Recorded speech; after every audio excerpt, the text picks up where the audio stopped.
ठीक आहे. उलट जाऊयात आपण या प्रश्नांमध्ये थोडंसं मागच्या प्रश्नांकडून पुढच्या प्रश्नांकडे जाऊया. काय म्हणलंय? गौड जमातींच्या स्वतंत्र राज्याची मागणी. ठीक आहे, मध्य प्रदेश कळालं पाहिजे. माडिया गाऊन कुठल्या एरियामध्ये ते लगेच लक्षात आलं पाहिजे. त्याच्यानंतर पुढचं पंचवार्षिक योजना ज्याच्यामध्ये आदिवासी उपयोजना. येस. फिफ्थ प्लॅन आपण म्हणलो होतो. पाचवा प्लॅन, सहावा प्लॅन, सातवा प्लॅन, नववा प्लॅन असं आपण काय ट्रायबल सब प्लॅन बद्दल बोललेलो आहोत. एस सी दुबे समिती पण आपण याच्यामध्ये बोललेली आहे. ठीक आहे. त्याच्यानंतर आदिवासी समुदायाच्या आहारामध्ये कशाची कमतरता असते? सगळ्याचीच कमतरता असते. ठीक आहे ना. Calcium, vitamin A, vitamin C, riboflavin वगैरे, अॅनिमल प्रोटीन अजिबात याच्यामध्ये काय कुणाला गाळायला वगैरे जायचं नाही. ऑल इन्क्लुझिव्ह उत्तर मारायचं. कारण का जी काही कमतरता वगैरे असते तर ते आपण कशा बाबतीत बघत होतो? मला वाटतं हा माडिया गोंड समाजाबद्दलच बोलत होतो जेव्हा बाबा आमटे यांचं डिस्कशन चालू होतं ना. तिथंही तुम्हाला दिलं होतं की या अशा प्रकल्पांमध्ये जे काही लोकबिरादरी वगैरे प्रकल्प आपण म्हणतो तर तिथं आपण काय करतोय? तिथं आपण दिलं होतं की आदिवासी समुदायांमध्ये काय सर्वच प्रथिनांची किंवा सर्वच गोष्टींची एक प्रकारे कमतरता असते वगैरे वगैरे. आणि नेहरूंचा अप्रोच इंटिग्रेशनवाला काही फार विशेष नाही. मेंढालेखा ठीक आहे, फार विशेष नाही. त्याच्यानंतर हा हा प्रश्न बघा आता कसा गमतीशीर प्रश्न विचारतात. एक गाळा लावलाय, ऑप्शन काय दिलेत बघा. आदिवासी विकास महामंडळातर्फे आदिवासींचे जीवनमान सुधारण्यासाठी अनेक योजना राबवल्या जातात. त्यापैकी कुठल्या योजनांचा अंतर्भाव आहे? खावटी कर्ज माहिती आहे. गौण उत्पादन, मायनर फॉरेस्ट प्रोड्यूस म्हणजे काय आदिवासींसाठी असू शकतं. एकाधिकार गवत खरेदी योजना. येस, बघितले. ठीक आहे ना. तुम्ही जर पुस्तकामध्ये बघितलं इथं सेकंड कॉलम मध्ये वरती इथं कुठेतरी तुम्हाला ही कुठली एकाधिकार गवत खरेदी योजना पाहायला मिळाली असणार आहे. ठीक आहे ना. आता बघा याच्यामध्ये त्यांनी ऑप्शन कुठला ऍड केलाय? सद्भावना योजना. आणि सद्भावना योजना वगैरे, सद्भावना दिवस वगैरे तुम्हाला कशामध्ये युथच्या टॉपिकमध्ये सापडणार आहे. उगाच काहीतरी आयोग काय करतं? असल्या काहीतरी बिनकामाच्या टोकार योजना कुठेही काही ऍड करतो. लक्ष ठेवायचं असे वेग आणि काय बिनकामाचे ऑप्शन आयोग टाकू शकतो. त्याच्यानंतर काय कुठे चांगल्या प्रकारे राबवलं वगैरे. हा ठीक आहे, गडचिरोली. ठीक आहे ना. कोणत्या जिल्ह्यात सर्वाधिक वन जमिनींचे वाटप करण्यात आले? येस, गडचिरोली. आपण म्हणलंय मेंढालेखा. मेंढालेखावरून फक्त गडचिरोली लक्षात ठेवा. बाकी काही आपल्याला ऑप्शन दिसत नाहीये. सगळीकडे दोन दोनचे ऑप्शन आहेत बघा या ऑप्शन मध्ये. आणि मग एका ठिकाणी काय सिंगल आउट करणारा ऑप्शन आहे. मेंढालेखामध्ये आपण काय म्हणलं होतं ते चांगल्या प्रकारे अवलंबन केला वगैरे. तर गटात न बसणारा या अँगलनी सुद्धा तुम्ही गडचिरोलीकडे इथं पाहू शकता. लक्षात घ्या. त्याच्यानंतर बाबा आमटेंना 1999 साली आंतरराष्ट्रीय गांधी शांतता पुरस्कार मिळाला. येस, त्यांना डायमंड डेटन पुरस्कार मिळाला. त्यांना महाराष्ट्र भूषण पुरस्कार मिळाला 2004 मध्ये. त्यांना रॅमन मॅगसेसे पुरस्कार पण मिळालेला आहे. त्यांना आंतरराष्ट्रीय गांधी शांतता पुरस्कार पण मिळालेला आहे. या पुरस्काराची सुरुवात महात्मा गांधीजींच्या 121व्या जयंतीदिनी नाही बघा ते एकदा जयंती किती येते 95 इथे लिहिले तर 95चा वगैरे हा पुरस्कार सुरू झालेला असणार आहे. महात्मा गांधींच्या कितव्या जयंतीला येतं ते बघा तुम्ही आता. ठीक आहे ना. 1999 ठीक आहे. ओनली बी योग्य नाही. हा ठीक आहे, बरोबर. हे वरचं बरोबरच नाही, खालचं चूक असणार आहे वगैरे. जयंती तुम्ही शोधा. तुम्हाला लक्षात येते का बघा. त्यांनी काय केलं होतं? आयसीडीएस मध्ये सुद्धा महात्मा गांधीजींची जयंती किती विचारलं होतं. असाच प्रकारचा प्रश्न त्यांनी तुम्हाला कदाचित काय करतील ते एनएसएस बद्दल सुद्धा विचारतील. कारण का एनएसएस सुद्धा महात्मा गांधींच्या जयंतीशी संबंधित वगैरे तुम्हाला सापडेल. त्याच्यानंतर स्वाभिमान इंग्रजी माध्यम शाळा असल्या काही शाळा आपण बघितलेल्या नाहीये. त्याच्यामध्ये जायचं काही कारण नाही. खरं कोणतं विचारले एक लक्षात घ्या. स्वाभिमान शाळा नाही पाहिलेल्या आपण. आपण काय एकलव्य मॉडेल रेसिडेन्शियल स्कूल पाहिलेल्या आहेत. असलं काही नाव बघितलेलं नाही. ताना भगत चळवळीमध्ये ओरवान आदिवासी हिंदूंच्या जीवनशैलीचे अनुकरण करू लागले. येस, हेच आपण पाहिलं होतं. काय याच्यामध्ये आपण पाहिलं होतं की संस्कृतायशांची संकल्पना. सो कॉल्ड लोअर कास्टनी सो कॉल्ड अप्पर कास्टचं काय करणं? अनुकरण करणं वगैरे. हे आता तुम्हाला येऊन जाईल. हे जोडायला हवा, मी सांगत बसत नाही. हे सोपं सोपं आहे जर तुम्ही चांगलं पाठांतर केलं असेल तर. त्याच्यानंतर भारतातील आदिवासी संख्येत महाराष्ट्र तिसऱ्या क्रमांकावरती नाही, दुसऱ्या क्रमांकावरती. मध्य प्रदेश पहिला, दुसरा महाराष्ट्र. 4G आठवते का बघा. 4G. ठीक आहे. त्याच्यामध्ये आपण पाहिलं होतं. अधिसूचित 428 आदिवासी जमातींपैकी महाराष्ट्रात जवळपास 11% जमाती आढळतात. ठीक आहे ना. 11% जमाती. ओके. टार्गेट सॉरी पर्सेंटेजमध्ये काहीतरी थोडीशी गडबड वाटते. लक्षात ठेवा. आत्ताचा जर विचार केला तर आपण 9.35 किंवा 9.4% पाठ करणार आहोत. 9.35 किंवा 9.4% पाठ करणार आहोत. लक्षात घ्या. त्याच्यानंतर इथं काय जोड्या लावायला सांगितलं. ठीक आहे. पाचवी पंचवार्षिक योजना, चौथी, नववी आणि दुसरी असं विचारलंय. लक्षात घ्या. तुम्ही पुस्तकामध्ये केलंय किंवा नाही केलंय आपण स्ट्रेस आउट केलं नसेल. पण सेकंड 5 इयर प्लॅन मध्ये मात्र सेपरेट ट्रायबल डेव्हलपमेंट ब्लॉक्स बद्दल आपण बोललेलं आहे. थोडंसं वाचा. जिथे कुठे आपलं डिस्कशन सुरू होतं कोणतं ते आपण बघितलं होतं बघा की सामाजिक न्यायासहित सॉरी सामाजिक न्याय ते सबलीकरण असं जे काही ट्रान्सफर पाहिलं होतं ना. किंवा आयसोलेशनिझमच्या ऐवजी इंटिग्रेशन हे जे आपण पाहिलं होतं. तर त्याच्याच खाली तुम्हाला सेकंड 5 इयर प्लॅन मध्ये दिसेल की सेपरेट ट्रायबल डेव्हलपमेंट ब्लॉक्स तयार करायला सुरुवात करणं. आणि मग 5व्या प्लॅन मध्ये दिसेल ट्रायबल सब प्लॅन. हे दोन जोडी माहित असेल तर तुम्हाला हे उत्तर येऊ शकतं. 9व्या 5 इयर प्लॅन मध्ये काय म्हणले त्यांनी, सोशल जस्टिस बद्दल बोलले. लक्षात ठेव, 9व्या 5 इयर प्लॅन मध्ये आपण काय म्हणलं होतं, पीव्हीटीजी साठी कार्यक्रम म्हणलेलं होतं. तर त्याची जोडी तुम्ही कशाशी जोडू शकता, 4 नंबरशी जोडू शकता 9व्या 5 इयर प्लॅनची. पीव्हीटीजी साठी आपण काय केलं होतं, त्याच्यामध्ये योजना राबवली होती. त्याच्यानंतर पुढीलपैकी कोणते विधान बरोबर नाही असं विचारलेलं आहे. ठीक आहे. भारतीय वन कायदा 1927 आणि वन संरक्षण कायदा 1980 यामध्ये अनुसूचित जमातींना अधिकार आणि संरक्षण दिलं जातं. बरोबर आहे. ठीक आहे ना. ह्यात काही विषय नाही, सी बरोबर आहे, काही प्रॉब्लेम नाही. सर्व शिक्षा अभियान 2000 ने सीमांकित दुर्लक्षित मुलांच्या शिक्षणावर म्हणजे काय, मार्जिनाइज चिल्ड्रन एज्युकेशन, ठीक आहे, हे पण बरोबर वाटतंय. त्यानंतर प्रस्तावित समान संधी मंडळ आयोगाने वंचित गटाच्या तक्रारींच्या संदर्भात काम करायला अशी अपेक्षा होती. Propose equal opportunity commission was suppose to address grievances of deprived groups. ठीक आहे. इक्वल ऑपॉर्च्युनिटी कमिशन जे आहे ना, ते मायॉरिटीच्या बाबतीमध्ये किंवा वंचित घटकाच्या बाबतीमध्ये बोललं जात होतं. समजा आता तुम्हाला काहीच माहित नाही याच्यामधलं, लक्षात घ्या, हे जे प्रश्न असतात ना, जेव्हा तुम्हाला त्यांनी कोणतं विधान बरोबर नाही असं विचारलंय, त्यांचा अर्थ रोखा कुठे आहे बघा. तुम्हाला एकतरी एकच निवडायचा आहे जो चुकीचा आहे. ओके. किंवा मग काय, दोन तर असणार नाही, दोन एकाच वेळेला चुकीचे असणार नाहीत, हे या प्रश्नामध्ये तुम्हाला हिंट मिळते. दोन एकाच वेळेला चुकीचे असू शकत नाहीत. मग जर तुमचा सी बरोबर जातोय, बी पण बरोबर जातोय, ठीक आहे, मार्जिनलाइज चिल्ड्रन, ठीक आहे. ए मध्ये सुद्धा काय म्हणलं बघा, propose equal opportunity commission was suppose to address the grievances of deprived groups. वंचित घटकांच्या काय तक्रारींना लक्षात घेणं, हे इक्वल ऑपॉर्च्युनिटी कमिशनचं काय काम असायला पाहिजे की. मला माहित नाही काय प्रपोज इक्वल ऑपॉर्च्युनिटी कमिशन काय आहे. ठीक आहे ना. इक्वल ऑपॉर्च्युनिटी कमिशन मला माहित नाही काय आहे, तरी सुद्धा मला कळालं पाहिजे की ए हा पर्याय बरोबर असला पाहिजे. लक्षात घ्या, कधीच अशा जनरलाइज स्टेटमेंट बद्दल अननेसेसरी कन्सेप्च्युअल डाऊट घेत बसायचं नाही. काही प्रॉब्लेम येत नाही. तुम्ही जर त्याला घेऊन गेलात तर ते उलट बरं पडतं, रादर दॅन तुम्ही त्याच्यावरती काय बिनकामाचं डोकं लावत बसणं. इथं तुम्हाला अनुसूचित जमातींसाठी काम करणाऱ्या सुप्रसिद्ध संस्था दिल्यात. हे तुम्हाला ABDE मानसशाही विद्यापीठ, ठीक आहे. आपण कशाबद्दल बोललो होतो, विष्णू समाजाबद्दल बोललो होतो. रामकृष्ण मिशन, ठीक आहे, हे पण आपण बोललोय. निलगिरी आदिवासी, येस. भारतीय आदिम जमाती सेवक संघ. आता लक्षात आहे का बघा, ए आणि बी याच्याबद्दल काहीच प्रॉब्लेम नाही आपल्याला. ए आणि बी बद्दल काहीच प्रॉब्लेम नाहीये. ओके. मग लक्षात काय येते, इथं ए आणि बी आहे का, ठीक आहे, आहे. इथं पण मग काय आहे, ए आणि बी आहे. इथं पण ए आणि बी आहे. इथं काय आहे, CDE आहे. तर आपण दोन हा पर्याय आधी उडवला पाहिजे. दोन हा पर्याय आपण आधी उडवला पाहिजे. लक्षात आहे का बघा. ठीक आहे. त्याच्यानंतर मग दोन पर्याय उडवल्यानंतर तुमच्याकडे हा 3 वाला एक राहतो. नंतर इथं ABDE वाला राहतो आणि ABCD वाला राहतो. ओके. आता बघा, ABD जेव्हा ते म्हणत आहेत तेव्हा ते सी बद्दल डाऊट घेत आहेत. ठीक आहे. आणि काय, ई बद्दल पण डाऊट घेत आहेत. कुणाबद्दल, रामकृष्ण मिशन बद्दल. आता रामकृष्ण मिशन बद्दल आपल्याला काही माहित नाही, त्याच्यामुळे आपण ई बद्दल डाऊट घेण्यामध्ये पॉईंट नसतो, लक्षात ठेवा. ठीक आहे ना. सी बद्दल त्यांनी डाऊट घेतला, त्याच्याबद्दल काही प्रॉब्लेम नाही आपल्याला. पण ई बद्दल आपल्याला डाऊट घेण्यात काही काय पॉईंट नसतो, लक्षात ठेवा. आता याच्यामध्ये ना, म्हणजे हे असले अब्सर्ड क्वेश्चन मध्ये ना, लक्षात ठेवा, हे समतोल फाउंडेशन ना, कदाचित तुम्हाला चाइल्ड या टॉपिक मध्ये कधीतरी त्याचा उल्लेख येऊन गेला असणार आहे. जमलं तर बघा. ठीक आहे. कुठलं, समतोल फाउंडेशन. आता इथलं डी जे आहे, बनस्थळी विद्यापीठ राजस्थान. राजस्थान मधले ट्रायबल पॉप्युलेशन म्हणा, किंवा राजस्थानमध्ये आपण काय पाहिलं होतं, मला वाटते काय म्हणतो त्याला, मीना कम्युनिटी वगैरे आपण पाहिलं होतं.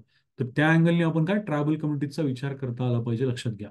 जर शक्य झालं तर. नाहीतर मग काय, आता इथं ABCDE हा ऑप्शन नाहीये, काहीतरी गाळायचंच आहे, म्हणून आपल्याला काहीतरी गाळावं लागणार. मग ए आणि बी तरी कन्फर्म कळते बघा, त्याच्यावरून तुमचा काय एक ऑप्शन तरी उडतो. आणि मग काय, नंतर समतोल फाउंडेशन मुंबई वगैरे राहतं. आता अजून एक महत्वाची गोष्ट, मुंबई हे काय, अर्बन काय अँग्लोमरेशन म्हणतो आपण त्याला ना, अर्बन अँग्लोमरेशन म्हणतो कशाला, मुंबईला. मग मुंबई जर अर्बन अँग्लोमरेशन आहे, तर मुंबईवाला ऑप्शन उडवायला काय हरकत आहे ना मग.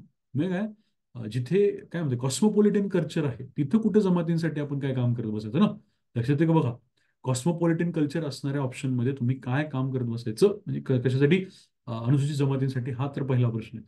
शिलाँग, काहीच प्रॉब्लेम नाही शिलाँग बद्दल. काय, जर नॉर्थ ईस्ट मधली एखादी गोष्ट आहे तर त्याच्यामध्ये ट्रायबल पॉप्युलेशनसाठी काम असू शकतं. बाणस्ताळी विद्यापीठ राजस्थान काम असू शकतं. ठीक आहे.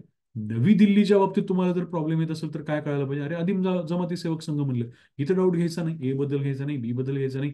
समतोल फाउंडेशन मध्ये डाऊट कशाबद्दल घेऊ शकतो मी, मुंबईमुळे घेऊ शकतो, लक्षात ठेवा. नंतर मग मानससेवी विद्यापीठ आणि रामकृष्ण मिशन मात्र काय, राजस्थान काय एक ट्रायबल कम्युनिटीसाठी ठीक आहे. रामकृष्ण मिशन शिलाँग काय, शिलाँग म्हणल्यानंतर काय ट्रायबल कम्युनिटीसाठी ठीक आहे.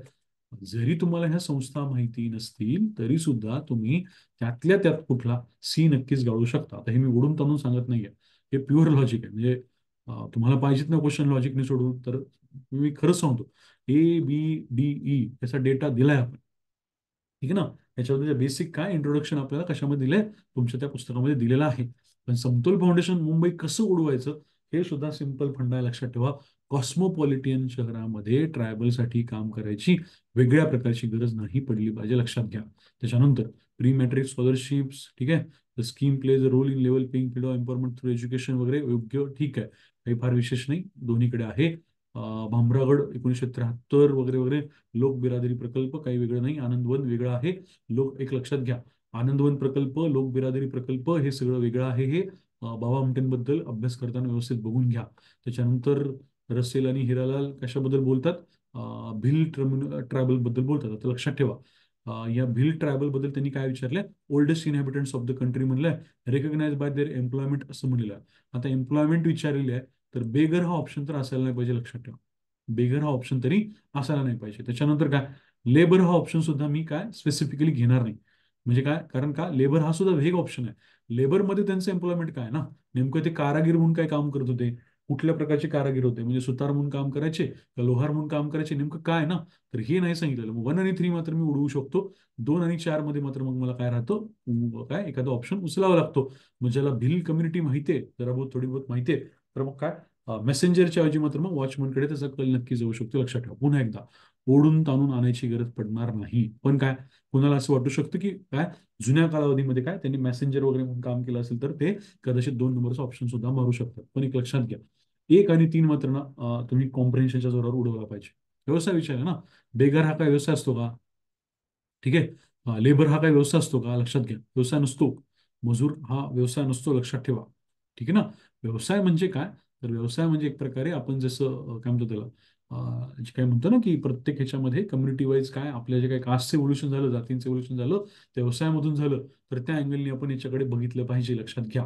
म्हणजे जर तुम्हाला बारा बोलुतेदार वगैरे असं काही माहिती असेल ना, तर त्याच्या अँगलने तुम्ही विचार काय करायला पाहिजे, वॉचमन हा विचार करायला पाहिजे. कारण हा काय स्पेसिफिक तुम्हाला दिसतोय, वॉचमन हा काय एक प्रकारे व्यवसाय दिसतोय, लक्षात ठेवा. जातींमध्ये इव्होल्युशन होऊ शकणारी एखादी गोष्ट, याचा विचार तुम्ही काय करायला पाहिजे, 56 मध्ये करायला पाहिजे. बघा ते तुम्हाला पटते का, नाही तर मग सोडून द्या. व्हेरी रेल्वेंट, ठीक आहे, काही विशेष नाही. खावटी कर्जाबद्दल त्यांनी प्रश्न विचारलेला आहे, की खावटी कर्ज हे आदिवासी विकास महामंडळातर्फे विशेषतः पावसाळ्यात आदिवासींना दिले जाते. येस, पावसाळ्यात दिले जाते. कारण का, एक प्रकारे त्याच पर्टिक्युलर पिरियडमध्ये त्यांना काय होतं, एक प्रकारे उपासमार होते वगैरे वगैरे. 90% खावटी कर्ज भूमिहीनांना दिले गेले, जे नाही तर कोणत्याही कर्जासाठी हकदार राहत नाही, असं म्हणलेलं आहे, लक्षात घ्या. आता लँडलेससाठी आपण म्हणतोय 90% लोन्स दिले गेले, कशामधले, खावटी कर्ज. आता एकतर 90% बद्दल माहिती नाही, ठीक आहे. खावटी कर्जाच्या बाबतीत फक्त भूमिहीन असावेत असं पण काही माहिती नाही, ठीक आहे ना. दारिद्र्य रेषेखालील म्हणलं असं तर ठीक आहे, भूमिहीनच असायला हवेत असं काही माहिती नाही. त्याच्यानंतर काय, कोणत्याही कर्जासाठी हकदार राहत नाही असं म्हणलंय. आता माहिती नाही की याच्यामधलं काय खरं किंवा काय खोटं असू शकतो. कदाचित काय तुम्ही या बीला बरोबर घेऊन जाल तरी काही प्रॉब्लेम नाही.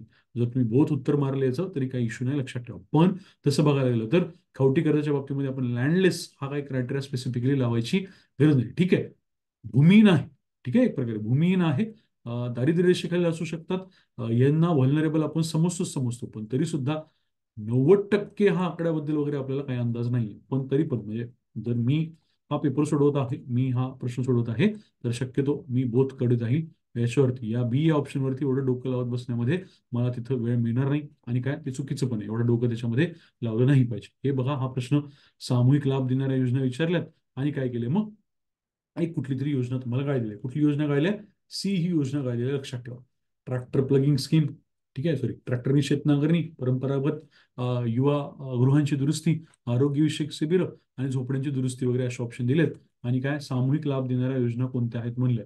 आपण काय म्हणलं होतं, ही झोपड्यांची दुरुस्ती आपण कशामध्ये घेतलं होतं, वैयक्तिक लाभामध्ये घेतलं होतं.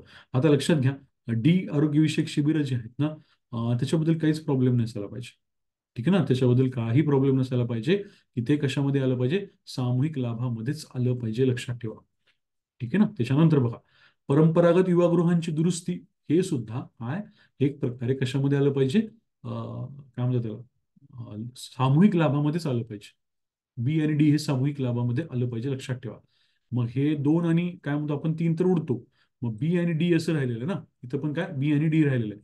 खेळ कुठे आता मग ए आणि सी वाला खेळ आहे, लक्षात ठेवा. ए आणि सी मधलं काय घ्यायचं याच्यावरती सगळं येतं. मग आता ए आणि सी मध्ये एक आहे ट्रॅक्टरनी शेत नांगरणी योजना, दुसरी आहे झोपड्यांची दुरुस्ती वगैरे. आता हे खरंच खरंच सांगतो, म्हणजे हे कुणाचा विचार काय जाईल, ट्रॅक्टरनी शेत नांगरणी असं वाटेल की इंडिव्हिज्युअल शेत असणार आणि झोपड्या हे काय असणार आहेत, एक प्रकारे गटानी असणार आहेत वगैरे. कुणाचा विचार काय असू शकतो सांगता येत नाही. पण नक्कीच एवढं आहे की बी आणि डी बद्दल मात्र तुम्ही निर्णय घेऊ शकता की एक आणि काय चार मधलं उत्तर असू शकतं, लक्षात ठेवा. झोपड्यांची दुरुस्ती मग काय, ठीक आहे बाबा, इंडिव्हिज्युअल जे काही आपण म्हणतोय प्रत्येकाच्या झोपड्या असतील, त्याच्या दुरुस्तीबद्दल त्यांना इथं बोलायचं असेल, किंवा हे सेवा विकास करून त्यांना तसं इंडिव्हिज्युअलिस्टिक बोलायचं असेल, असं असू शकतं. पण एवढं सोपं नाही या प्रश्नांपर्यंत अशा गोष्टीमध्ये अल्टिमेट उत्तर मारणं. 50-50 वरती गेला तरी हरकत नाही. कारण का, हे मी तुम्हाला म्हणलं ना की ट्रायबल या टॉपिकमध्ये अननेसेसरी काही क्वेश्चन त्यांनी काय वीक वीक करून ठेवलेले आहेत. त्याच्यानंतर खालीलपैकी कोणती विधाने सत्य आहेत? विकासामुळे होणारा विस्थापनाचा दुष्परिणाम 40 ते 50%. हा, हे मी तुम्हाला म्हणत होतो बघा, की त्या 2016-17च्या अॅन्युअल रिपोर्टमध्ये दिलं होतं की विस्थापन किती, 40% आदिवासी लोकांवरती विस्थापनाचा परिणाम होतो वगैरे, किंवा विस्थापन होतं. तर इथं तो आकडा आला. असाच आकडा जर आता परत आला तर ते 30%, 40% हा आकडा बरोबर घेऊन जायला हरकत नाही, लक्षात ठेवा. फार काही त्याच्यावरती डोकं लावायचं नाही. आता इथं काय म्हणलंय, 85 लाख वगैरे म्हणलेलं आहे, ठीक आहे. माहित नाही आता आपल्याला, हे विचार करण्याचा पॉईंट नसतो की 1990 पर्यंत 85 लाख लोक विस्थापित झाले का वगैरे, झाले असतील, घेऊन जायचं. याच्यामध्ये आपण काही विचार करू शकत नाही, लक्षात घ्या. ए आणि बी याच्यामध्ये बरोबर घेऊन जायचं असतं, काही डोकं लावायचं नसतं. त्याच्यानंतर हा एक प्रश्न होता, याच्यामध्ये त्यांनी काय विचारलं होतं तुम्हाला, आदिवासींसंबंधित जे कायदे विचारले होते. आणि मग काय डी पण घेतलेलं आहे, कोणतं, कायदेशीर सेवा अधिकार मंडळ कायदा, म्हणजेच काय, लिगल सर्व्हिस ऑथॉरिटीज ऍक्ट. मी तुम्हाला म्हणलं की हा सुद्धा कायदा काय करतो, एस सी एस टीजने एक प्रकारे काय करतो, संरक्षण प्रोव्हाइड करतो, त्यांच्या कल्याणाचा एक प्रकारे प्रयत्न करतो. इथं काय विचारलं, इक्वल ऑपॉर्च्युनिटी देतो का असं विचारलं, तर ऑब्व्हियसली हे बाकीचे कायदे तर देतील देतील, त्याच्यात काही प्रॉब्लेमच नाहीये. लिगल सर्व्हिस ऑथॉरिटी ऍक्ट उलट काय, फ्री लिगल एड देऊन काय, इक्वल ऑपॉर्च्युनिटीची संधी प्राप्त करून देणार आहे. त्याच्यानंतर ह्या जोड्या लावून बघा, येऊन जातील. पावरा कुठे, नंदुरबारला जरी जमलं तरी त्याच्यातून ते तुम्हाला कळून जाणार आहे, काही फार विशेष नाही. त्याच्यानंतर भारताच्या विविध पंचवार्षिक योजना अंतर्गत विकास कार्यक्रमाचा योजना बिंदू, लक्षबिंदूचा आवाका काय वगैरे चेंज झाले वगैरे आपण म्हणलंय. हे सगळं अशाला असं तुमच्या बरोबर काय आपण पुस्तकामध्ये आता डिस्कस केलेलं आहे, लक्षात ठेवा. चारही ऑप्शन मी तुम्हाला ऑलरेडी डिस्कस करून सांगितलेत.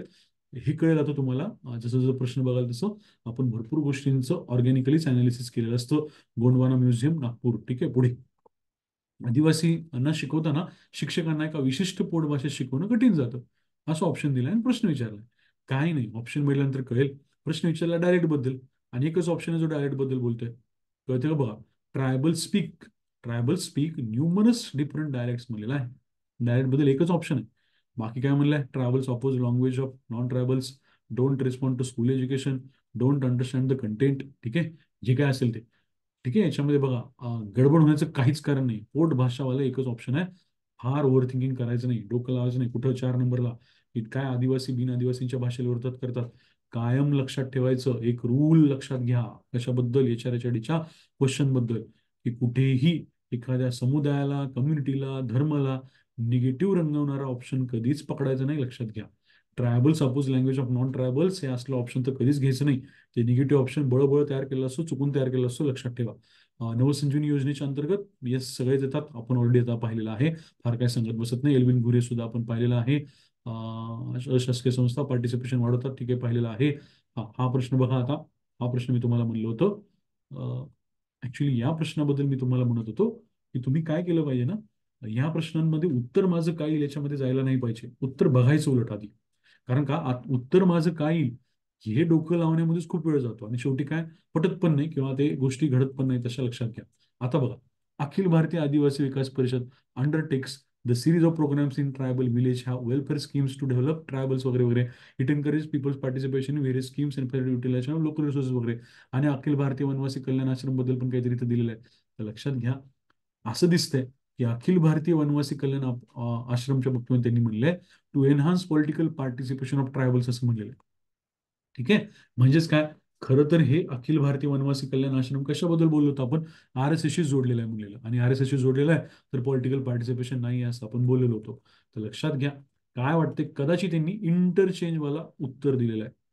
बीचं एचं बी असं करून दिलं असेल, माहित नाही.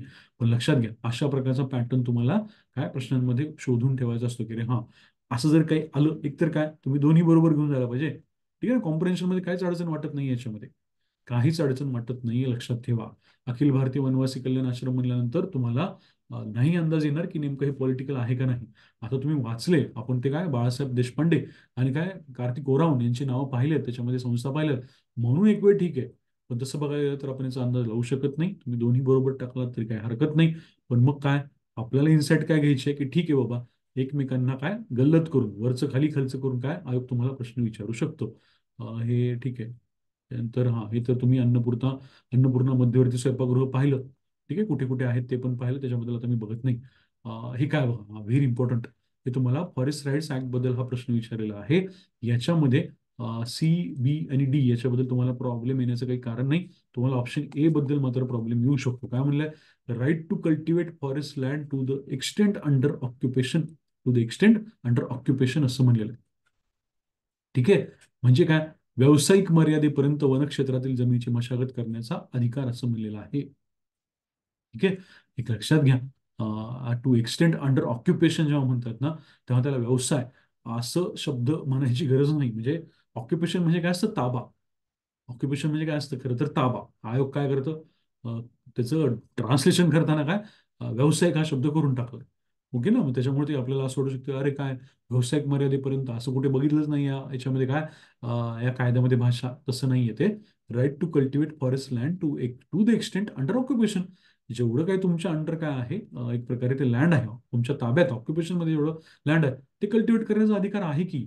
बरं, समजा आपण चुकीचा अर्थ घेतला. कुठला अर्थ घेतला आपण, व्यावसायिक मर्यादेपर्यंत वाला अधिकार घेतला. ठीक आहे, तर याचा अर्थ काय, व्यावसायिक मर्यादेपर्यंतच असायला पाहिजे. ठीक आहे ना, व्यावसायिक मर्यादेपर्यंतच असायला पाहिजे. व्यावसायिक मर्यादेच्या पलीकडे कशाला पाहिजे. ओके, व्यावसायिक मर्यादेपर्यंतच असायला पाहिजे, व्यावसायिक मर्यादेच्या पलीकडे कशाला पाहिजे. कारण का, शेवटी जे काही हक्क आपण देतो याच्यामधले ते सुद्धा लिमिटेड आहेत. 4 हेक्टर जमिनीपर्यंतच हक्क देतो वगैरे आपण असं म्हणलं होतं. एकतर काय, पहिलं तर काय, खरं तर घोळ आहे ट्रान्सलेशनचा. ऑक्युपेशन म्हणजे ताब्याखाली असलेल्या जमीन काय करणं, कल्टिवेट करू शकणं, हा अधिकार खरं तर आहेच आहे. ऑक्युपेशन या शब्दाचा अर्थ ताबा घेतला तर. त्यांनी घोळ घातला व्यावसायिक मर्यादेपर्यंत. ठीक आहे, मग व्यावसायिक मर्यादेपर्यंत ओके डन. व्यावसायिक मर्यादेच्या पलीकडे असेल तर मग काय, आपण त्याला चुकीचं पकडलं असतं. आणि तसं पण तुम्हाला वरीलपैकी सर्व किंवा ABC याच्यामध्ये निवडताना डीचं डिसिजन घ्यायचं आहे. ठीक आहे ना, तुम्हाला काय ते म्हणजे काय म्हणतात त्याला, एचं डिसिजन घ्यायला असंही लावत नाही येते. तुम्हाला त्यांनी हे बरोबर दिले, कारण का बाकीच्या याच्यामध्ये फार काही हे B, C याच्यामध्ये काही फार इश्यू येणार नाही, किंवा पशुचराचा रूढीनिहाय प्रथा सुरू ठेवण्याचा अधिकार वगैरे. हे BCD तर तुमच्यासाठी ऑलरेडी आहे, लक्षात घ्या. BCD जो उचलतोय तो त्यांनी उचललाच पाहिजे. आणि इंग्लिश बघितलं तर कळते, to the extent under occupation म्हणले ते पण बरोबर आहे. ट्रान्सलेशनचा त्यांचा गोळ्या लक्षात ठेवा. ही कृषी स्वावलंबन योजना विचारली होती. ऍक्च्युली अनुसूचित जमातींसाठी काय, कृषी स्वावलंबन योजना नाही, अनुसूचित जातीसाठी आहे. त्याला नाव कुणाचं आहे मग, डॉक्टर बाबासाहेब आंबेडकर यांचं कृषी स्वावलंबन योजना असं नाव आहे. गणलं उठा मग, जातीच्या ऐवजी जमाती हा शब्द टाकला. जमातींसाठी कुठली आहे शाश्वत सिंचनाची योजना, बिरसा मुंडा कृषी क्रांती योजना असं आपण म्हणलं होतं. त्याच्यानंतर पुढचं हे आदिवासी ग्राम योजनेत 5% निधी, 5% निधीवाली योजना विचारली कुठली, पैसा मुक्त अबंध योजना, 5% निधीवाली, पैसा मुक्त अबंध निधी. ठीक आहे ना, कळालं का बघा. त्यांचा हे बघा, म्हणजे काय म्हणतात त्याला, पॅटर्न बघा.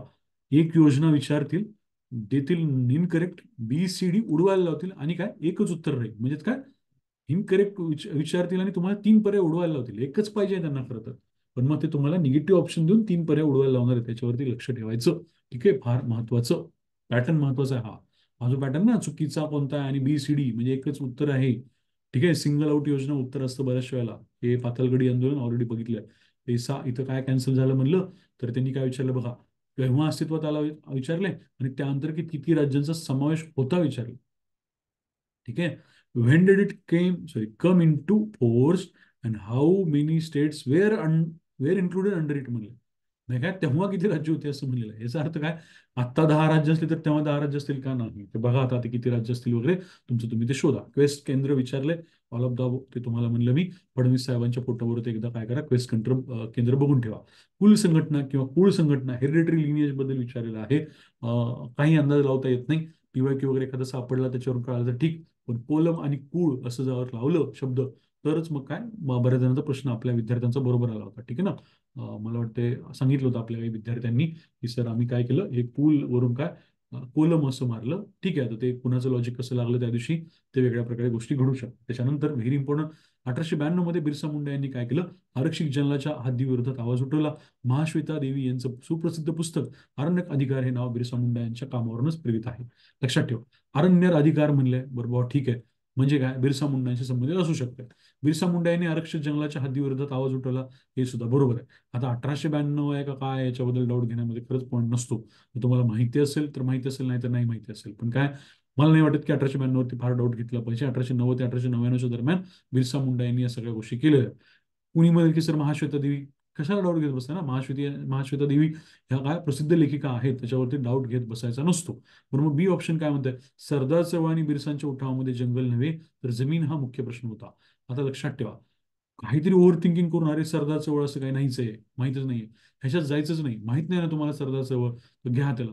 आणि बिरसांच्या उठावामध्ये काय जंगल नव्हे तर काय जमीन हा मुख्य काय प्रश्न होता.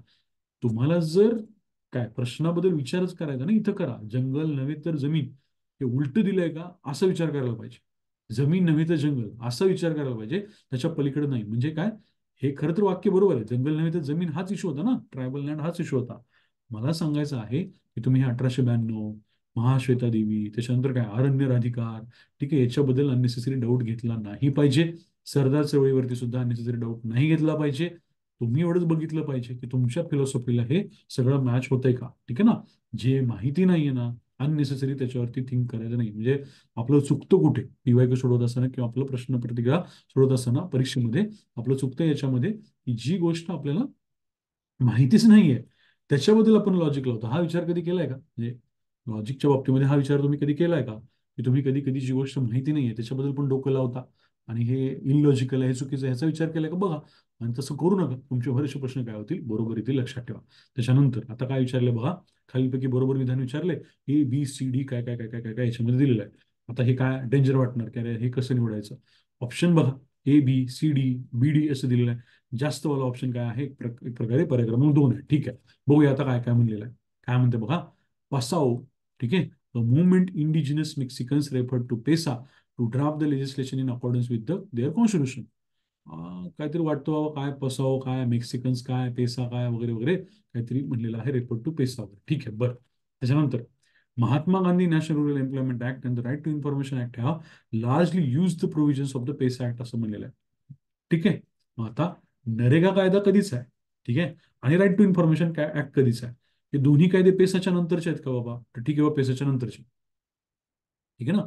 पेसाच्या नंतर आलेले हे कायदे आहेत का बघायचं, पेसाच्या नंतर असतील तर मग ठीक आहे, की बाबा हे ऑप्शन काय बरोबर असू शकतो. त्यात पण काय, आपण एक संकल्पना बघितली सोशल ऑडिटची, ती या तिन्ही कायद्यांमध्ये काय आहे, इन्क्लुडेड आहे. पेसा काय, त्याच्यानंतर काय एनआरईजी आहे काय, किंवा आपण काय म्हणतो राईट टू इन्फॉर्मेशन ऍक्ट काय, लक्षात ठेवा. ठीक आहे, हे काय आहे ना, मग तुम्हाला हे लक्षात आलं पाहिजे काय, की पेसा ऍक्ट आणि काय आरटीआय आणि काय नरेगा कायदा याच्यामधली सोशल ऑडिटची संकल्पना बरोबर असू शकते. एक सगळ्यात महत्वाची गोष्ट काय, जेव्हा आपण बी सारखा ऑप्शन बघतो तेव्हा बी सारख्या ऑप्शन मध्ये जनरलाइज अंडरस्टँडिंग आहे, लक्षात ठेवा. ही स्पेसिफिसिटी आहे, ही जनरलायझेशन आहे. बी हा statement, Mahatma Gandhi national rural employment act and the right to information act have largely use the provisions of the PESA act. ठीक आहे ना, काही नाही, कन्सेप्च्युअल अंडरस्टँडिंग आहे, फार काय विशेष याच्यामध्ये डोकं लावायचं नसतं, ह्याला फार चेंज करायला जायचं नाही. ठीक आहे ना, कळतं का बघा, जेव्हा जनरलाइज स्टेटमेंट येईल, जे वरवर सुद्धा बरोबर वाटतंय ते तुम्हाला काय करायचं, पकडायचं बरोबर. त्याच्यानंतर supreme court had made tribal gram sabhas more competent in Samatha and Niyamgiri cases. आता फारच काय डोकं लावलं तर समता केस चुकीची असू शकते का वगैरे असं वाटेल, की नियमगिरी केस चुकी, नाही डोकं लावायचं एवढं. आता बघा, इथं पण बघा कुठे, या पण याच्यामध्ये बघा, कुठे या बी मध्ये सरदार चळवळ आणि बिरसा असं करेल का, म्हणजे कोण तो एक्झामिनर किंवा काढणारा, की बिरसा बरोबर देईल आणि सरदार चळवळ मात्र चुकीची देईल, आणि मग काय तुमचे सरदार चळवळीमध्ये काय उत्तर चुकवायला लागेल, असं काय, त्या दोन पैकी एक कुठला तरी शब्द, एक कुठली तरी चळवळ चुकीची देऊन चुकवण्याची शक्यता खूप जास्त कमी आहे, लक्षात ठेवा. म्हणजे खूप कमी अशी शक्यता असणार आहे की हे काय सरदार चळवळ चुकीची आहे आणि बिरसा काय उठा मात्र बरोबर आहे, असलं काही तो काय एक्झामिनर जो आहे ना, प्रश्न काढणारा, याच्यामध्ये खरंच जाणार नाही, लक्षात ठेवा. त्यामुळे इथं सुद्धा जेव्हा तुम्हाला सुप्रीम कोर्टनी ट्रायबल ग्रामसभाचा मोर कॉम्पिटंट म्हणले ना, तर समता आणि नियमगिरी, हे नियमगिरी माहीत असेल तर ठीक आहे ना, समताबद्दल डाऊट घेत बसायचं नसतो, घेऊन जायचं. त्यात पण काय पुन्हा एकदा जनरलाइज स्टेटमेंट आहे काय, ट्रायबल ग्रामसभा जर मोर कॉम्पिटंट, ठीक आहे ना, हरकत नाही, बरोबर आहे, काही प्रॉब्लेम नाही. ठीक आहे, ते चालत राहतो. काही स्पेसिफिसिटी या ऑप्शनमध्ये तुम्हाला दिसत नाहीये, लक्षात घ्या. त्याच्यानंतर काय, with the enactment of PESA act the supremacy of the gram sabha in the tribal areas remained intact. ठीक आहे, डी तर काय धडधडीत बरोबर आहे. मग डी नसणारा ऑप्शन काय आहे, एक नंबर पटवला. सी आणि डी राहिला, बी आणि डी राहिला. आता बघा, सी आणि डी आणि बी आणि डी याचा विचार जर केला, जर तुम्ही काय करताय, सी ला बरोबर घेत आहात, कारण का ट्रायबल ग्रामसभा जर मोर कॉम्पिटंट, हा तर पार्ट बरोबरच आहे. ठीक आहे ना, तर सी आणि डी तर बरोबरच आहे, सी तर बरोबरच घ्यायचं आपल्याला. समता आणि नियमगिरीमध्ये आपण जाणारच नाहीये. नंतर काय राहतं मग, नंतर राहतं ते म्हणजे कोणतं, महात्मा गांधी आणि काय नॅशनल रुरल एम्प्लॉयमेंट प्रोग्राम आणि इतर काय त्यांचा संबंध. सगळ्यात महत्वाची गोष्ट, तुम्हाला एबीसीडी दिलं असतं ना, तर हा क्वेश्चन ऍक्च्युली अवघड झाला असता.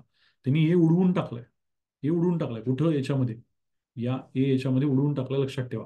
बाकी ठिकाणी कुठेच तुम्हाला काय दिलेलं नाहीये, ए दिलेलं नाही. आता हे कशामुळे म्हणतोय, लक्षात घ्या. डी बरोबरच पाहिजे असं म्हणल्यानंतर ऑप्शन क्रमांक एक उडतो. मग तुम्हाला ए चा प्रश्न राहत नाही. ए चा प्रश्न राहिला नाही की तुम्ही बी सी डीच्याच अँगलने जायला पाहिजे. हे सिंपल इक्वेशन आहे, लक्षात ठेवा. कळते का बघा, डी आपण म्हणतोय जर बरोबर आहे, तर हा ऑप्शन पहिला उडून जातो. आणि मग राहतात काय, 2, 3, 4. 2, 3, 4 मधलं तुम्हाला आता डिसिजन कशाबद्दल घ्यावं लागतं, की मी सी डी वरती जाऊ का बी डी वरती जाऊ. मग अशा कंडिशनमध्ये अननेसेसरी या बी बद्दल डोकं लावत बसायचं नाही. हे सुद्धा कन्सेप्च्युअल अंडरस्टँडिंग आहे, जसं सी सुद्धा कन्सेप्च्युअल अंडरस्टँडिंग आहे. प्लस काय काहीतरी स्पेसिफिसिटी आहे, पण ते समानता केस नियमगिरी केस याच्यावर डोकं लावत बसायचं नसतं. कळतं का बघा, तुम्हाला इथं आयोग काय करतंय, म्हणजे मला असं वाटतं बरं, सायकोलॉजी बघा प्रश्न काढण्याची, मला असं वाटतं की डी वरून तुम्हाला आयोग सांगते की या प्रश्नाचं उत्तर काय मारायचंय. डी बरोबर घ्या, ए आपोआप कटणार आहे. डी बरोबर घेतलं ना, ए आपोआप कटणार आहे, बी सी डी उत्तर येणार आहे, लक्षात घ्या. ते बघा आता ते किती पटतं तुम्ही बघा. त्यानंतर बिरसा मुंडा कृषी सिंचन योजना, ठीक आहे. अब्दुल कलाम यांची नावानी योजना, ही स्टँडअप इंडिया योजनेअंतर्गत त्यांनी विचारलं होतं. चुकीचं कोणतं विचारलं होतं, या योजनेअंतर्गत दिले जाणारे कर्ज बिगर शेती उद्योगासाठी देण्यात येते. ठीक आहे, बिगर शेती काही प्रॉब्लेम नाही. ऍग्री अलाइड काय म्हणतो त्याला, ऍग्री अलाइडसाठी देण्यात येतं, ऍग्रीसाठी देण्यात येत नाही असं आपण म्हणलं होतं, लक्षात ठेवा. ठीक आहे, त्याच्यानंतर नोकरी मागणारा उद्या नोकरी घेऊ शकेल, लक्षात घ्या. स्टार्टअप इंडियाबद्दल त्यांनी हे वाक्य पकडलेलं आहे बरोबर बहुतेक तरी. बघा नंतर ते, मग स्टँडअप इंडियाबद्दल हे वाक्य काय चुकीचं पकडणं, याच्यात काही लॉजिक वाटत नाही. त्यानंतर देशातील गरीब, त्यानंतर काय अनुसूचित जाती जमाती आणि महिला उद्योजकांसाठी योजना सुरू करण्यात आली. गरीब हा शब्द कुठे बघितला नाही. अनुसूचित जाती जमाती आणि महिला उद्योजक हे ठीक आहे, ओके ना. गरीब हा शब्द स्पेसिफिकली कुठे बघितल्यासारखं वाटत नाही. शेड्यूल कास्ट, शेड्यूल ट्राईब्स आणि वुमन याच्याबद्दल इश्यू नाही वाटत, पण हे बीचं काहीतरी गडबड वाटते, लक्षात ठेवा. इनकरेक्ट विचारलेला आहे ना, इनकरेक्ट विचारलेला आहे. तर मला असं वाटतं की हे बी ठीक आहे, इनकरेक्ट वाटतो. आणि काय म्हणलेलं आहे, नोकरी मागणारा आणि काय उद्या नोकरी देऊ शकेल हा योजनेचा उद्देश वगैरे वगैरे, हे लक्षात घ्या. म्हणजे हे काय आहे ना, स्टार्टअप इंडियामध्ये त्यांनी काय केलं होतं, हा ऑप्शन बहुतेक तरी बरोबर पकडला होता. एकदा बघा तुम्ही काय नेमकं त्यांना हे करायचं आहे. ठीक आहे, काय म्हणते मग, loans given under this scheme are given to non agricultural industries. ठीक आहे, नॉन ॲग्रिकल्चरल इंडस्ट्रीज. एक लक्षात ठेवा, ॲग्री अलाइडला तुम्ही देऊ शकता, लक्षात घ्या. ॲग्री अलाइडला तुम्ही देऊ शकता, त्याच्यामुळं सीचा पण काहीतरी गडबड वाटत आहे. ठीक आहे, सीची पण काहीतरी गडबड वाटत आहे. हे व्यवस्थित प्रश्न काय करा, कोणावर कम्पेअर करा, तर स्टार्टअप इंडियाच्या याच्याबद्दल कम्पेअर करा आणि मग तुम्ही याचं उत्तर ठरवा. किंवा मग तो जर प्रश्न सापडला मला, त्याचा मी स्क्रीनशॉट तुम्हाला शेअर करेल. ठीक आहे, नोकरी मागणारा उद्या नोकरी देऊ शकेल या योजनेचा उद्देश आहे वगैरे, ठीक आहे. एकदा बघा, हे पुअर आणि काय नॉन ॲग्रिकल्चर इंडस्ट्रीज याच्याबद्दल शंका आहे. तुम्ही याच्याबद्दल काय करायला पाहिजे, व्यवस्थित ऑप्शन त्या त्या प्रश्नाबद्दल स्टार्टअप इंडियाच्या क्वेश्चनवर याला कम्पेअर करा आणि बघून घ्या ते. त्याच्यानंतर पुढचं काय विचारले, परदेशातील भारतीय वंशाच्या समुदायाला भारतातील संशोधन व विकासामध्ये योगदान देण्याची संधी वगैरे म्हणले. ठीक आहे, परदेशातील भारतीय वंशाच्या समुदायाला भारतातील संशोधन विकासामध्ये योगदान देण्याची संधी. ठीक आहे, आज startup India, make in India, standup India, काहीच माहिती म्हणजे याच्यामध्ये असलं काही बघितलेलंच नाहीये. परदेशी काय म्हणतात, परदेशातील भारतीय वंशाच्या समुदायाबद्दल काहीच बघितलं नाही असतं ना. मग हे जेव्हा असं काही राहतं, गटात न बसणारा वज्र उचलायचाच, हे चुकलाच नाही पाहिजे, हे येणं अपेक्षित आहे, लक्षात ठेवा उत्तर. ठीक आहे, काहीतरी वेगळं मारण्याची गरज नसते. माहित आहे त्यातलाच ऑप्शन मारला वगैरे, काहीच काहीच गरज नाही असलं काही विचार करण्याची.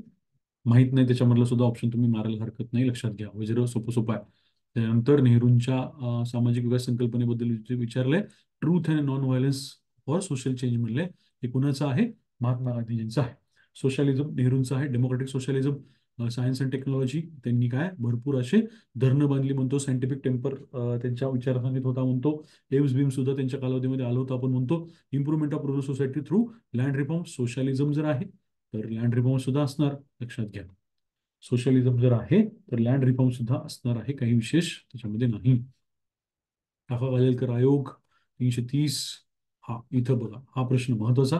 खालीलपैकी कोणती कारणे भारतीय आदिवासींचे प्रश्न गंभीर होण्यास कारणीभूत ठरले असं म्हणलेलं आहे? मग आदिम संस्कृतींचा ऱ्हास, ठीक आहे, प्रॉब्लेम आहे. विकास प्रकाश प्रकल्पांमुळे होणारं विस्थापन बघितलं आपण, 40% ट्रायबल पॉप्युलेशन. आदिवासींचं धर्मांतर, यस प्रॉब्लेम आहे, ठीक आहे ना. त्यांचं एक्सप्लॉटेशन वगैरे, धर्मांतर वगैरे करून केलं जातं, लक्षात घ्या. बरं, राहतं काय याच्यामध्ये, जंगल विषयक काय, आता याला घ्यायचं का नाही घ्यायचं, लक्षात घ्या. ब्रिटिशकालीन जंगलविषयक कायदे किंवा जंगलविषयक तरतुदी म्हणलं असतं ना, तर मग काय हे याच्यामध्ये आदिवासी प्रश्न गंभीर होण्यामध्ये याला आपण पकडायला लागला असतो, ऑल उत्तर मारायला लागलं असतं. पण जर जंगलविषयक कायद्यांचा विचार केला, आता जे काही आपलं फॉरेस्ट राईट्स ऍक्ट आहे किंवा इतर काही आपण म्हणतो कन्झर्वेशन ऑफ फॉरेस्ट राईट्स आहे, सॉरी कन्झर्वेशन ऑफ फॉरेस्ट आहे, तर हे ऍक्च्युली काय आहेत, प्रश्न गंभीर होण्यास काय कारणीभूत ठरत नाहीत, प्रश्न उलट सोडवतात, लक्षात ठेवा. फॉरेस्ट राईट्स ऍक्ट बद्दल अननेसेसरी निगेटिव्ह विचार जर तुमच्या मनात असेल तरच तुम्ही काय करणार आहात, ऑल ऑफ द अबोव्ह उत्तर मारणार आहात, नाहीतर नाही. नाहीतर मग काय, ACD ही उत्तर मारायला पाहिजे, काही विशेष त्याच्यामध्ये नाही, लक्षात घ्या. म्हणजे अननेसेसरी ओव्हर थिंक करायचं नाही. कायदा कायदा चांगलाच आहे, तर त्याच्याबद्दल निगेटिव्ह विचार करायचा नाही. ग्रामीण आरोग्य पाहणी नाही, म्हणजे माझ्याकडे काही एक्सप्लेनेशन नाही, तुमचं तुम्ही हे बघा. तुम्हाला जर काय आकडेवारी सापडली तर, किंवा लॉजिक डेव्हलप करता आलं तर. त्याच्यानंतर व्हेरी इम्पॉर्टंट, आदिवासी कल्याणासाठी खालीलपैकी कोणते महत्वाचे घटक आहेत, लक्षात येते का बघा. खूप एक्सक्लुझिव्ह ऑप्शन तुम्हाला इथं 15 नंबर क्वेश्चन मध्ये, आणि काय इथं सुद्धा या 28 मध्ये सुद्धा ऑल ऑफ द अबोव्ह नाही दिला आयोगाने, ठीक आहे ना. हे कळायला पाहिजे, पेपरच्या नेचर जे असतं बऱ्याच वेळेला एक्सक्लुझिव्ह असू शकतं, हे पण लक्षात आलं पाहिजे. उगाच सगळं काय उत्तर टिक करून दिलं असलं काही करायचं नाही. काय म्हणते, आदिवासी संरक्षणासाठी इतर नागरिकांप्रमाणे समान दर्जा हे कल्याणासाठी गरजेचं आहे, यस. 23 मध्ये वेठबिगारी कायदेशीर बेकायदेशीर, यस हे पण गरजेचं आहे. लोकसंख्येच्या प्रमाणामध्ये लोकसभा आणि विधानसभा राखीव जागा, ठीक आहे, हे पण ठीक आहे. जमीन हस्तांतरणाचे अधिकार, लक्षात घ्या, जमीन हस्तांतरणाचे अधिकार उलट नको आहेत, ठीक आहे ना. ट्रायबल टू नॉन ट्रायबल असं आपल्याला करायचं नाहीये, ठीक आहे. जमीन हस्तांतरणावरती कंट्रोल ग्रामसभेचा पाहिजे, ही गोष्ट वेगळी. जमीन हस्तांतरणावरचा कंट्रोल ग्रामसभेकडे पाहिजे, ही गोष्ट वेगळी. इथं आपल्याला ते आदिवासी कल्याणासाठी त्या पर्टिक्युलरली काय म्हणजे आदिवासी समुदायातील व्यक्तींच्या अधिकारांबद्दल बोलतात. जमीन हस्तांतरणाचा अधिकार आपल्याला त्यांना द्यायची गरज नाही. उलट काय, tribal to non tribal land transfer हे अवघड पाहिजे, हे कितीतरी वेळा आपण डिस्कशन मध्ये बोललेलं आहे. हा काय आहे, व्यक्तिगत अधिकार आहे, काय आदिवासी समाजाचा किंवा आदिवासी व्यक्तीचा, हा सुद्धा व्यक्तिगत अधिकार आहे. हा सुद्धा काय, राखीव जागा मिळणं, हा सुद्धा व्यक्तिगत अधिकार आहे. हे तुम्हाला ऑड मॅन आउट कळालंच पाहिजे, लक्षात ठेवा. जमीन हस्तांतराचा अधिकार, ठीक आहे, ऑड मॅन आउट आहे, उलट पाहिजे, उलट कंट्रोल पाहिजे, त्याच्यावर नियंत्रण पाहिजे, असं नाही पाहिजे, लक्षात घ्या. त्याच्यानंतर startup India scheme was launch to help and encourage entrepreneurship among schedule caste tribes आणि वुमन असं म्हणलेलं आहे. स्टार्टअप इंडिया नाही, स्टार्टअप इंडिया नाही, स्टँडअप इंडिया यायला पाहिजे, ओके. त्यानंतर Pradhan Mantri Mudra Yojana was launch with the aim of encouraging women entrepreneurship skill.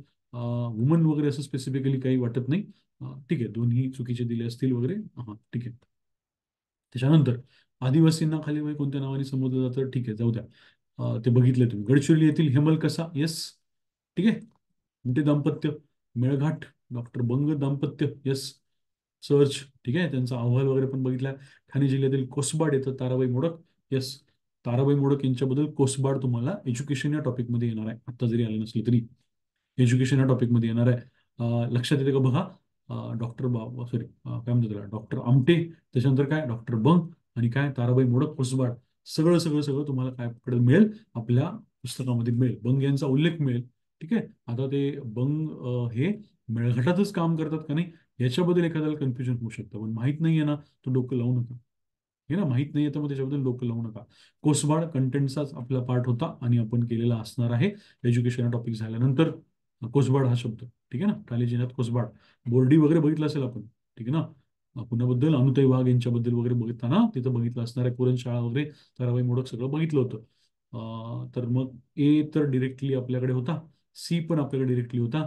बी बद्दल काही जर तुम्हाला माहित नसेल, ते आम्हाला माहिती आहे डॉक्टर लोकांना, तुम्हाला माहित नसेल तर याच्याबद्दल फार काय डाऊट घेत बसायचा नाही. त्याच्यानंतर हा प्रश्नच बिनकामाचा आहे, याच्यामध्ये दोन्ही बरोबर घेऊन जायला पाहिजे, काही फार डोकं लावलं नाही पाहिजे, लक्षात ठेवा. कुणी पण ओढून ताणून काही सांगितलं असेल तर मग तुम्ही काय या गोष्टीकडे बघा.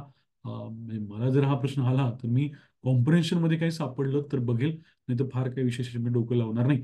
Tribal groups that are more vulnerable to disease malnutrition than the rest of the population have to cover distance of 5 ते 80 किलोमीटर. रेंजच एवढी मोठी दिली ना की याच्यामध्ये काही बरोबर असू शकतं, याच्यामध्ये मी डाऊट घेत बसणार नाही. 5 ते 80 किलोमीटर डिस्टन्स कव्हर करावं लागू शकतं, ते तर नॉर्मल पॉप्युलेशनला पण करावं लागू शकतं, लक्षात घ्या.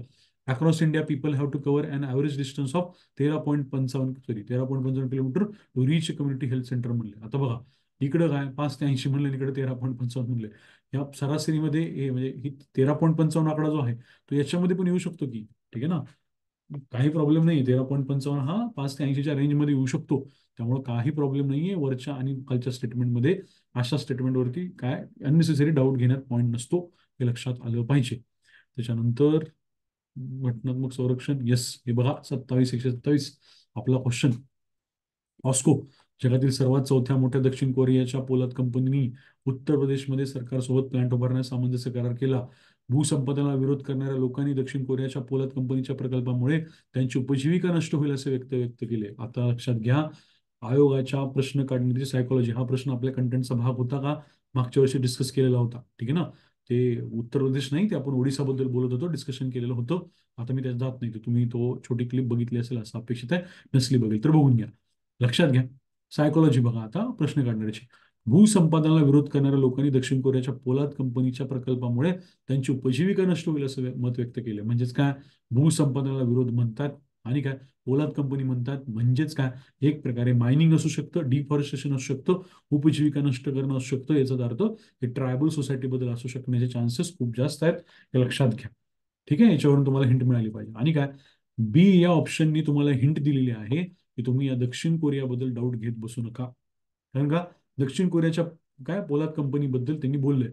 डबल डबल आले ना दक्षिण कोरियाच्या पोलाद कंपनी, इथं डाऊटच घेत बसायचं नाही.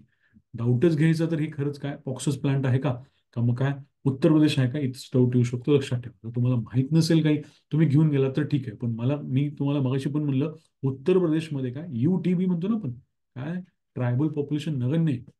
ओके, ट्रायबल पॉप्युलेशन आपण म्हणतो नगण्य आहे असं आपण म्हणतो, लक्षात ठेवा. आणि काय, पोलाद कंपनी म्हणले ना, मायनिंग वगैरे बद्दल बोलले ना, तर तुम्ही काय एरिया पकडला पाहिजे, एक प्रकारे तो तुम्ही ट्रायबल एरिया पकडला पाहिजे, लक्षात ठेवा. उत्तर प्रदेश हा नॉन ट्रायबल एरिया आहे. पोलाद कंपनी म्हणल्यानंतर तुम्हाला मिनरल रिच एरिया पकडता आला पाहिजे, लक्षात ठेवा. आदिवासी भागातील नवजात बालमृत्यू कमी करण्यासाठी कुणी काम केलं वगैरे वगैरे, लक्षात घ्या. तर कोणाच्या हस्ते लोकार्पण झालं रुग्णवाहिकेचं वगैरे, त्यावेळेला जे कुणी काय आरोग्यमंत्री असतील, राजेश टोपे यांचं खूप जास्त नाव त्यावेळेला खूप फेमस झालं होतं. त्यांनी जे काही कोरोना कालावधीमध्ये काम केलं वगैरे म्हणून, त्याच्यानुसार तुम्हाला आलं तर ठीक, ठीक आहे. बाकी मग उद्धव ठाकरे साहेब किंवा उदय सामंत साहेब, हा ठीक आहे, तानाजी सावंत साहेब हेल्थ मिनिस्टर होते म्हणून तुम्हाला कदाचित वाटलं तर वेगळी गोष्ट आहे. पण राजेश टोपे साहेबांचं नाव खूप जास्त चर्चेत होतं, तर ते तुम्हाला माहिती असलं पाहिजे. इंग्रजीमधून शिक्षण, एकलव्य मॉडेल रेसिडेन्शियल स्कूल, पुन्हा एकदा सिंगल आउट करून तुम्हाला ऑप्शन काय योजनेच्या बाबतीमध्ये विचारला जाऊ शकतो. इथं पण तुम्हाला सिंगल आउट करून काय शबरी आदिवासी विकास महामंडळ निवडायला त्यांनी सांगितलेलं आहे. हा तो क्वेश्चन जे आपण म्हणत होतो की tribal TB initiative programme launch on 26 March म्हणले. 24 मार्च आहे वगैरे असं तारीख घेऊन अजिबात डाऊट घेत बसायचं नाही. जर बेटी बचाव बेटी पढाओ 22 जानेवारीला निघू शकते, 26 जानेवारीला नाही निघत, तर इथं सुद्धा 26 मार्च वरती काय डाऊट घ्यायचा नाही. तारखेच्या बाबतीमध्ये असं होऊ शकतं, लक्षात ठेवा. राज्याचं चौथं महिला धोरण कधी म्हणलं आपण, 7 मार्च म्हणलेलं आहे, लक्षात घ्या. तिथे काही वेगळं विचार करत बसायचा नाही. त्याच्यानंतर tribal TB initiative programme was jointly launch by ministry of tribal affairs and ministry of health वगैरे वगैरे, ह्याच्यावर डाऊटच घ्यायचा नाही, लक्षात घ्या. हे डाऊट नाही घेतला बी बद्दल तर ऑब्व्हियसली काय 50% वरती तुमचं उत्तर येणारच आहे. 50% चान्स आहे तुमचं उत्तर बरोबर येण्याचा, ठीक आहे. मग ए वरती अननेसेसरी कोणी सांगितलं तुम्हाला 26 मार्च 2021 वरती डाऊट घेत बसायला? पुन्हा सांगतो, अननेसेसरी डोकं लावू नका. काय 26 मार्च असेल का वगैरे, हा इथं जर समजा 4 पर्याय दिले असते आणि 2च निवडायचे असते, ABBCCDED असं निवडायचं असतं ना, मग तुम्ही 26 मार्च बद्दल डाऊट घेऊन काय विचार करायला पाहिजे, मग तिथं चालतं. ते कुठला प्रश्न होता बघा, तो मातृवंदना योजनेचा प्रश्न होता ना. त्याच्यामुळे तुम्हाला त्यांनी काय केलं होतं, ABCD दिलं होतं आणि त्याच्यातले 2 निवडायला सांगितले होते. आणि त्यात काय केलं होतं, ते नोव्हेंबरचा महिना दिला होता, सप्टेंबरचा महिना असतो कुणाचा, त्या मातृवंदना योजनेचा वगैरे वगैरे, ठीक आहे ना.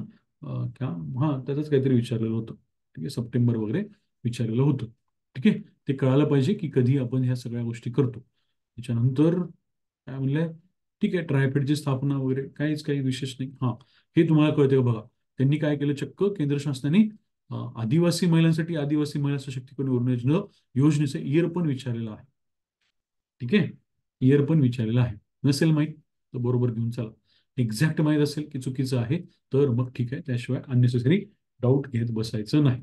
कन्फर्म माहिती की नाही 2013 होतं, ठीक आहे ना, 2000 काय होतं, सॉरी 1999 होतं, कन्फर्म माहिती आहे. तर 2002 आहे असं जर वाटत असलं ना, तरी फार डाऊट घेत बसायचं नाही.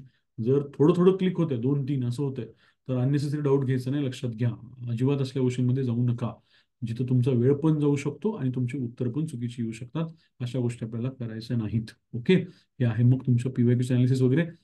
तो स्टँडअप इंडियाचा क्वेश्चन एकदा बघून घ्या. ते नेमकं काय त्याच्यामध्ये शाब्दिक खेळ आहे. GS4चा भाग आहे तो. जर त्याच्यामध्ये एखाद्या वाक्यावरून ते क्वेश्चन कॅन्सल झाला असेल तर एकदा चेक करून घ्या. मला स्क्रीनशॉट मिळाला त्या दोन्ही क्वेश्चनचा, स्टँडअप आणि स्टार्टअपचा, तर मी तुम्हाला नक्की शेअर करतो. आपण इथं थांबूया. थँक्यू.